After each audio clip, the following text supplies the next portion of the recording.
Welcome back to the Wealth Actually podcast, the show that features artists, entrepreneurs, experts, and commentators that will give you the right knowledge, planning, and guidance so you can preserve your assets and enjoy your wealth. Learn more and subscribe today at wealthactually.com. This podcast is for educational and entertainment purposes. It is neither investment, legal, nor tax advice and does not represent the opinions of the employers of the host or guest.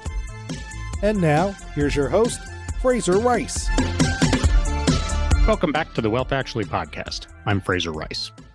Coming off of the Iowa Caucuses, and with almost a week before the New Hampshire primary, the United States is in full swing for one of the craziest election cycles in memory. With histrionics coming from both sides, it's hard to separate the signal from the noise. Enter David Wasserman. David is senior editor and elections analyst for the Cook Political Report with Amy Walter. Recognized as one of the nation's top election forecasters, David leads the development of key data visualizations and new product development. He manages CPR's coverage of the U.S. House of Representatives and redistricting developments. Founded in 1984, the Cook Political Report provides analyses of presidential, U.S. Senate, House, and gubernatorial races. The New York Times has called the report a newsletter both parties regard as authoritative. Welcome aboard, Dave. Thanks for having me. Well, this is a lot of fun. We are at the throes of what's going to be a pretty contentious political season, and your expertise is going to be really helpful in helping our listeners get our arms around what's going on here. Something that's interesting to me, sort of the chattering classes start getting going, is understanding what polls mean and don't mean. It seems to me there's a lot of noise and not a lot of signal a lot of times, and people start putting a lot of importance around them. How do you think about the polling world and what's useful when you're sort of figuring out how to make sense of what's going on out there? It's a great and fascinating question. And I think we're in the middle of a polling power outage in several respects. First of all, response rates to your traditional telephone-based polls, both cell phones, which account for an overwhelming share of interviews, and the few remaining landlines we have left, they've plunged to 1% or even under 1%. So we're relying on less than 1% of voters who are bored enough to talk to a pollster or not sophisticated enough to screen their calls to accurately model what the other 99% of the country thinks. And after a while, that just doesn't hold up because, as we saw in 2016 and 2020, there's asymmetric partisan response rates. And Donald Trump has done very well among voters who are the most skeptical of institutions, which includes the institution of polling, and Democrats were hyper engaged and responsive to polls in 2016 and 2020. And particularly in 2020, they were likelier to be home during the pandemic. And so we saw a pretty big polling error, which was 3 or 4 points. It doesn't sound that big, but it ended up being quite substantial in the context of polling historically. And it makes us a little less confident in the polling that we see now. The other caution flag would be that voters really haven't tuned in to the 2024 election yet. And we're seeing big shares of the vote in a lot of early polling for third-party candidates, including RFK, to a lesser extent, Cornel West or Jill Stein, or someone that the No Labels movement would nominate. And that's really a parking place for dissatisfaction with Biden and Trump rather than a true reflection of support for those contenders in the race. So eventually that share of the vote will collapse once people realize it's a binary choice between candidates that they don't like. And we can't yet know how those voters will fall.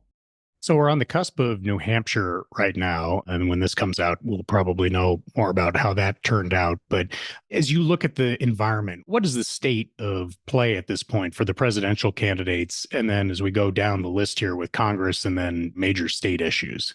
Yeah, this is the most anticlimactic primary season in my career and perhaps in the last century of presidential elections. The Republican race and the Democratic race were pretty much over before they began. The punditocracy and cable news, in trying to manufacture some drama here, is pretending as if it makes a difference whether Trump won Iowa by 25 or 31 or 35 points. He ended up winning it by 30. And in reality, Nikki Haley does not have a pathway to the nomination, even if she comes close in New Hampshire or she wins New Hampshire, which I don't think she will. But she is doing very well among independent and even Democratic leaning voters who are participating in Republican primaries because there's nothing going on the Democratic side. And in New Hampshire, it's pretty easy to cross over and vote on the Republican side. But the rest of the country's primary electorate for Republicans looks much more like Iowa's than New Hampshire's. So we are looking at a matchup that is pretty well set unless one of the major candidates has a health event or changes their mind about running. And keep in mind, Joe Biden is asking voters currently to allow him to be president until he's 86 years old. Lyndon Johnson did not drop out of the 1968 race until March 31st of 1968. So I still think there is a 10 to 20% chance, not a high chance, but some chance that Biden changes his mind before the Democratic convention, which would unbind his delegates and allow for Democrats to pursue potentially a stronger nominee to defeat Trump. So if he were to drop out, then you have sort of the Gavin Newsoms of the world, et cetera. Who are the other people that could elevate to that role, do you think?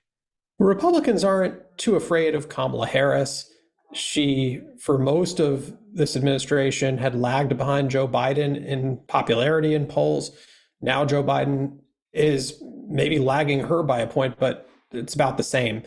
Republicans aren't that afraid of Gavin Newsom or J.B. Pritzker because their argument would be pretty simple against them, that they want to turn the country into San Francisco or the south side of Chicago or impose the pension crises that we see in California and Illinois on the rest of the country. But the smart Republican operatives that I talk to are most fearful of a Democrat who would have experience governing a purple state. Someone like Gretchen Whitmer from Michigan or Josh Shapiro from Pennsylvania, although he hasn't served very long, or maybe someone like Mitch Landrieu from Louisiana or Roy Cooper from North Carolina. It would be a free-for-all at the Democratic convention if this nomination were to open up. It's beyond the point at which candidates can realistically file for primary ballot access in most states. So it would be an inside baseball process and really a raucous convention in Chicago to determine what would happen. But there is a long time between now and August 19th through 22nd, which is the Democratic convention. As we move away from the presidential election and go down the ticket a little bit, what are you looking at as far as significant races, different situations that really merit some attention? Obviously, the House of Representatives is razor thin, as is the Senate. Things can go either way in many ways. Do you see anything around the horizon that merits some attention? Well, all of it. But the curious fact is right now, Democrats hold a 51 to 49 seat majority in the Senate. They have, by percentage terms, a 49 to 51 deficit in the House. They're at 213 to 222 for Republicans. But Democrats actually have a much better chance at the House than the Senate in 2024. And there is a non-zero chance that the chambers flip in opposite directions. And the reason is the types of seats that are up for election this fall.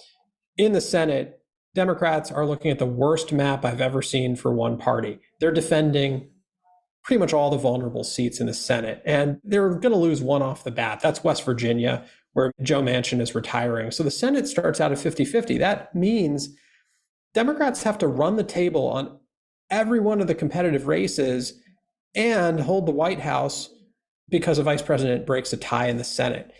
That's extremely hard to do considering Democrats have 3 senators up for re-election in really red states. I mentioned Manchin retiring, but John Tester in Montana, Sherrod Brown in Ohio, and then you also have this fascinating race in Arizona where Kyrsten Sinema defected from the Democratic Party, became an independent. She hasn't said whether she'll run again, but that's a really chaotic, hard to predict race. And then There are a bunch of other seats in the Senate that are at some lower degree of risk for Democrats, but still are going to be highly competitive, including the open seat in Michigan, Nevada, where Jackie Rosen is, Bob Casey in Pennsylvania, Tammy Baldwin in Wisconsin. And then there's really only one Republican seat that's worth watching, and that's Ted Cruz in Texas, which would still be a very heavy lift for Democrats. In the House, by contrast, where you have all 435 seats up for election, Democrats only need to flip 5 seats for the majority, and they could flip 1 seat on February 13th in a special election. That's George Santos's district on Long Island, where Democrats have a former congressman, a very familiar face named Tom Suozzi, who's a moderate, running against kind of a last-minute pick by Republicans. They nominated an Ethiopian Israeli immigrant who served in the IDF in the paratroopers brigade, where she was a gunsmith, and moved to America in 2005, became a Nassau County legislator, and has been a registered Democrat until recently, but now affiliates with Republicans and Trump.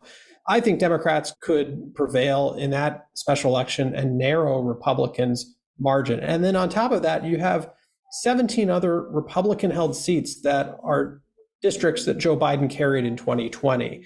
The bulk of those are in California and New York, whereas you only have 5 Democrats up for re-election in districts that Trump carried in 2020. And there's also the possibility that Democrats could redraw New York's congressional map in time for this fall. And if they're able to re-gerrymander that map, that would put Hakeem Jeffries much closer to being the next speaker. So the net of that is, with the 51-49 on both sides of the House and the Senate, it comes down to really a few races that could flip all sorts of situations there. Yeah, we're looking at just 24 districts out of 435 that we currently rate as toss-ups.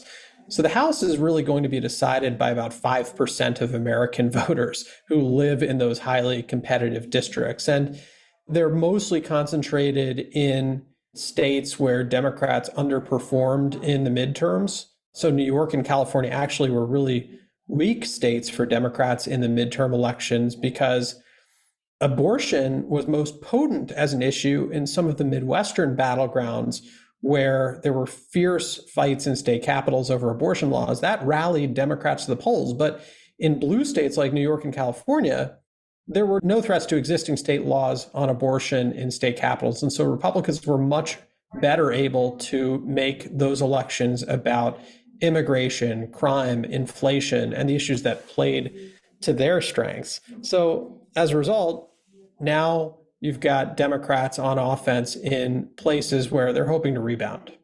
From an issue standpoint, what are the big issues that are out there now? In New York, anyway, which is in my little silo, immigration is definitely top of mind, at least in New York City. The economy is top of mind, even though we're getting data from above that tells us everything's getting better. Yet I think a lot of people feel or vibe that the economy isn't doing that well and that inflation is roaring, even if the federal data doesn't support that necessarily. What is top of mind with the voter nationally and then in these battleground states? I look at it in terms of layers of the electorate. Democrats are very concerned about abortion and the future of democracy. Republicans are very concerned about immigration and crime. But the truly persuadable voters out there are voters who are not tuned in to Fox News or CNN or MSNBC. They like to think about politics as little as possible, but they still vote. And there are a multitude of combinations of views on social and economic issues in that bucket. But I think the one through line is those voters are more likely to be basing their choice on a simplistic evaluation of, was the economy better for me under Trump or was it better for me under Biden? And this is really the biggest warning sign for President Biden. Among independent voters in the most recent ABC Washington Post poll, 54% said they thought Trump did a better job handling the economy during his 4 years than Biden has done so far. And so you've got this cohort of voters that deeply dislikes Donald Trump personally. They believe he is a chaos agent and that he is going to be, on many days, an embarrassment as president, but they're nostalgic for the economy under Trump, and they believe he generally did a good job managing it.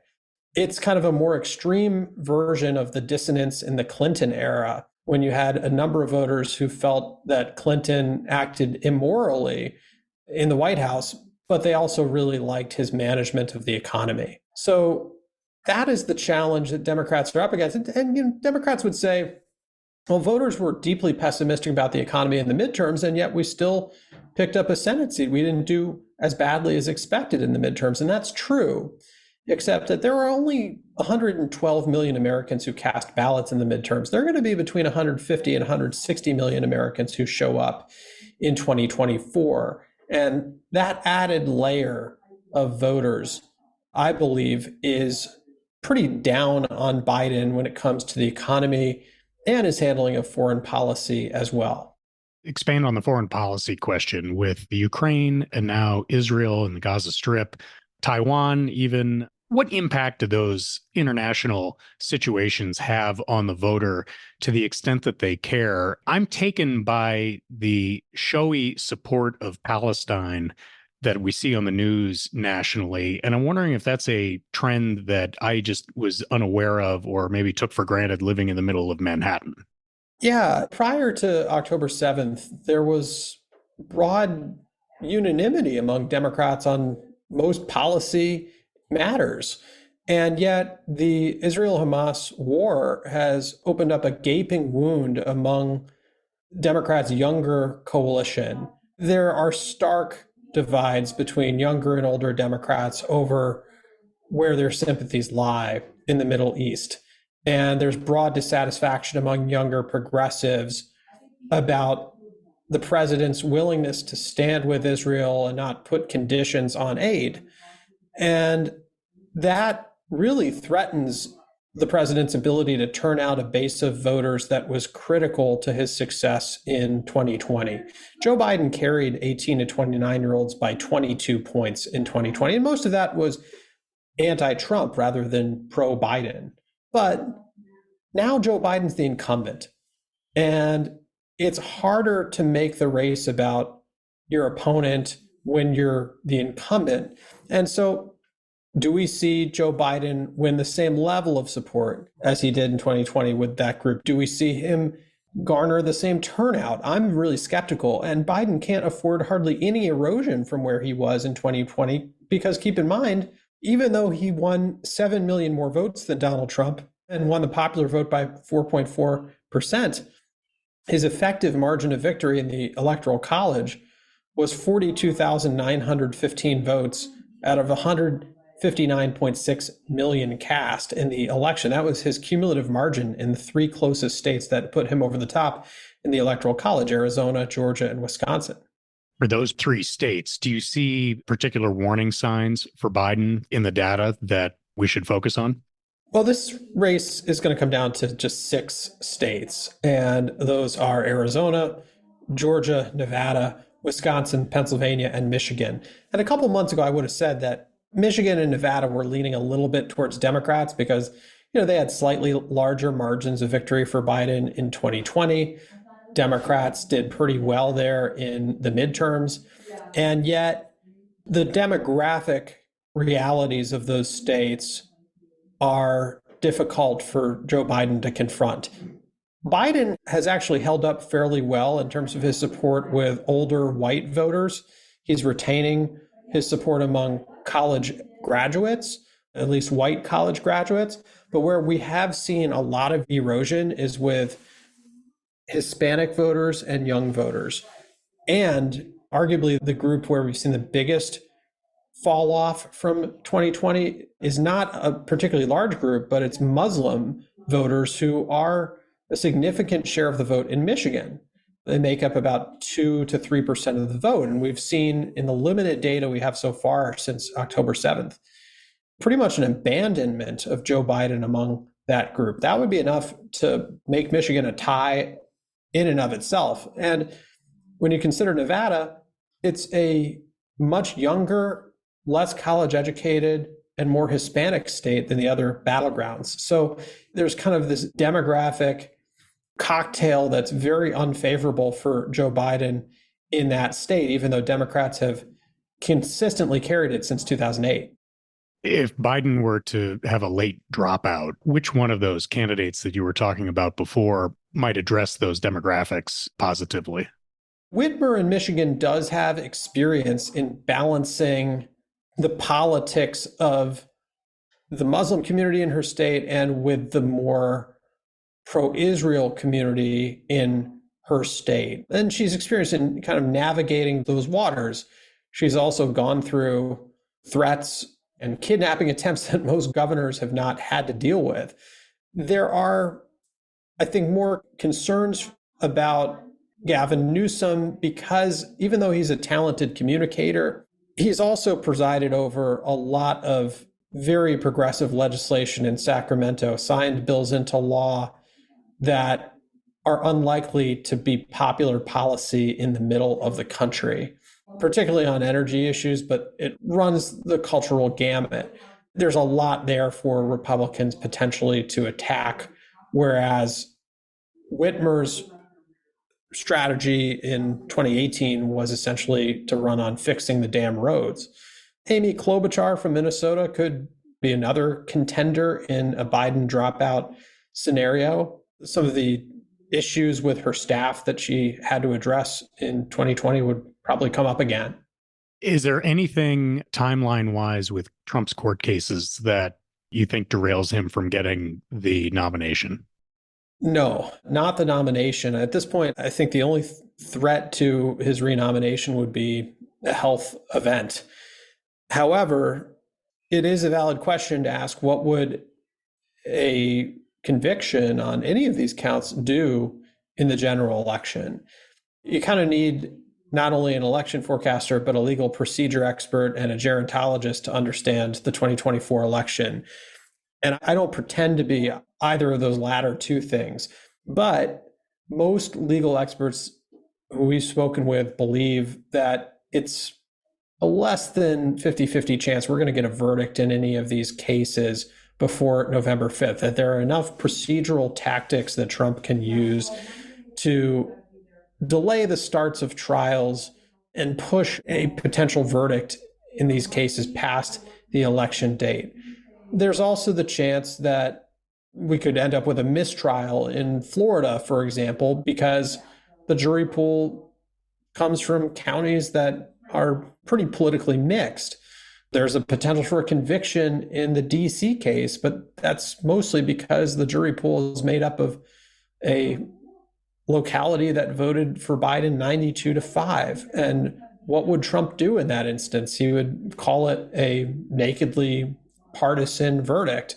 And when the polls that have tested the question of would your support change if Trump were a convicted felon heading into election day, well, it moves the margin of the race on average by 2 points. Now, 2 points isn't nothing, but can you imagine if we had asked this question 20 years ago and a major party candidate being convicted of a felony only moved the needle 2 points? We're in a pretty remarkable moment politically. Dave, we've had you for a nice long time here, and you've got a deadline coming up. So I want to thank you for appearing. Have you got any interesting predictions? I don't want to put you on the spot for anything like that. Is there anything in particular that you think is going to happen that might be really surprising in the next year or so getting up to the election? There's going to be multiple surprising events in this race. And, I had a friend who wrote Hollywood movie scripts about politics, and I don't think you could come up with a script that is more salacious than the one that we're living through right now. That said, I think the biggest earthquake in this race would be if there were a either health event or a decision on the part of either candidate to withdraw before the conventions.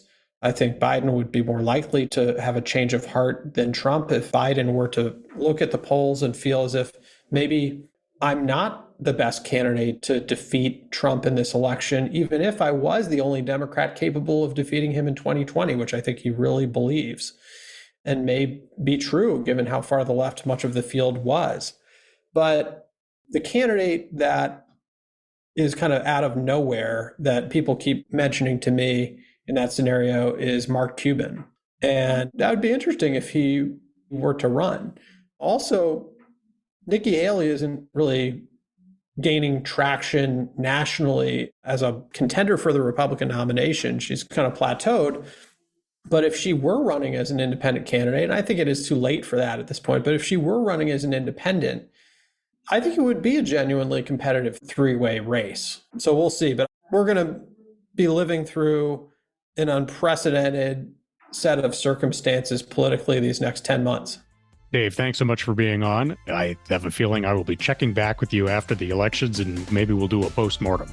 Great. Sounds good.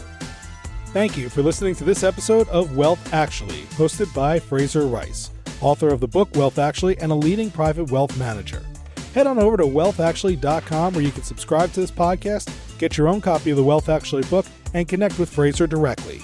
We'll see you next time on Wealth Actually.